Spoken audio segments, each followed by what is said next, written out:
আসসালামু আলাইকুম বন্ধুরা, কেমন আছেন? আশা করি ভালো আছেন। আমি আল্লাহর রহমতে ভালো আছি বন্ধুরা।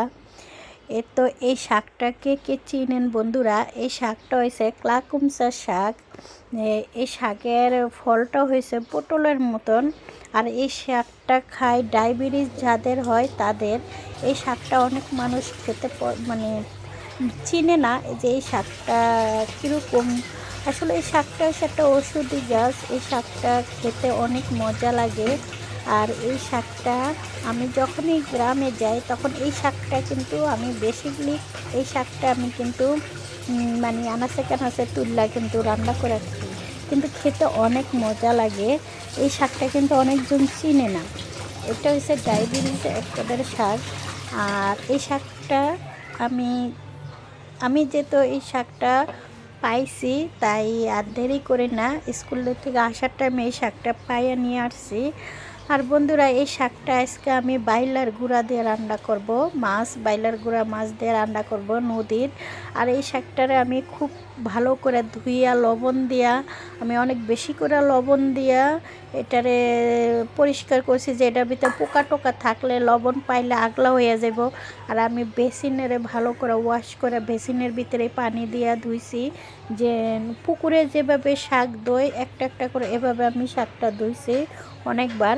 আর এখানে আমি শাকটা কুচাইয়া ভালো করে আমি যে শাকটা দিয়ে চুলায় বসিয়ে দিছি, যেহেতু আমি মাখাইয়াও রান্না করব। আমি এখানে পেঁয়াজ রসুন কাঁচামরিচ হলুদ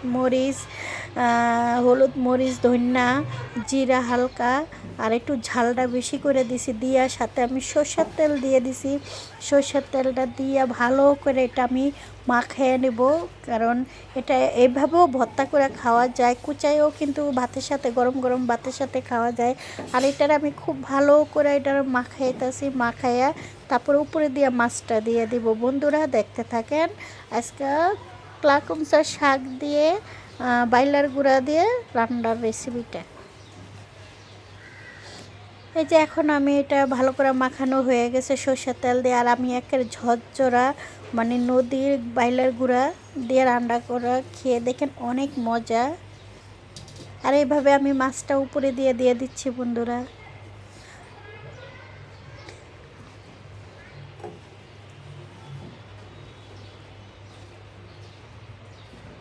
আমি এখন হালকা পানি দিয়ে দিব, বেশি পানি দিব না কারণ শাকের থেকে পানি বেরায়।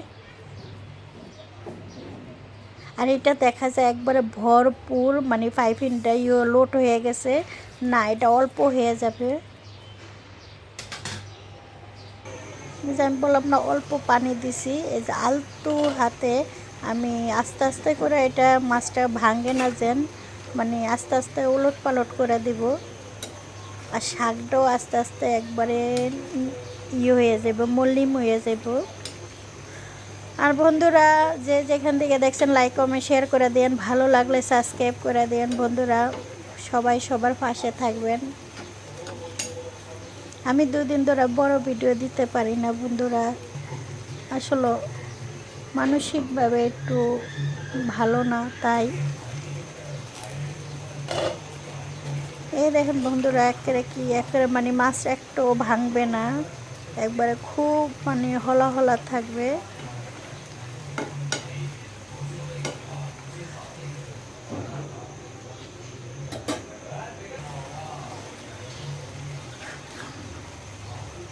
এতো আমি ওলট পালট করে দিছি।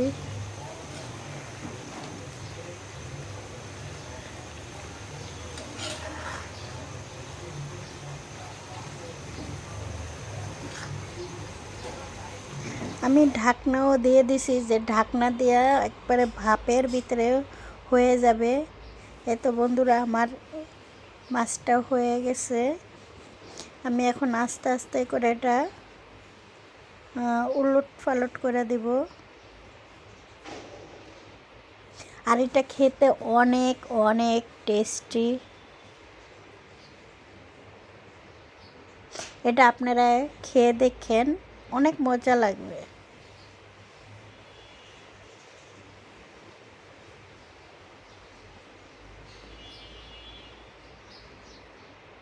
এই যে এখন আমি এটা বাটির ভিতর পরিবেশন মানে করছি বন্ধুরা।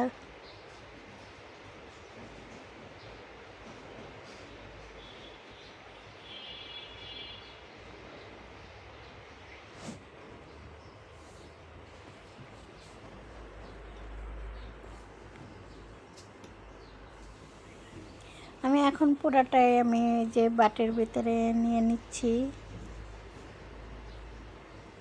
আর এই তো আমার আজকের কালাকুমচা শাক দিয়ে আর বাইলার গুঁড়া রান্নার রেসিপি বন্ধুরা, সর্ষের তেল দিয়ে, তারপরও গ্রামের মতন সর্ষের তেল দিয়া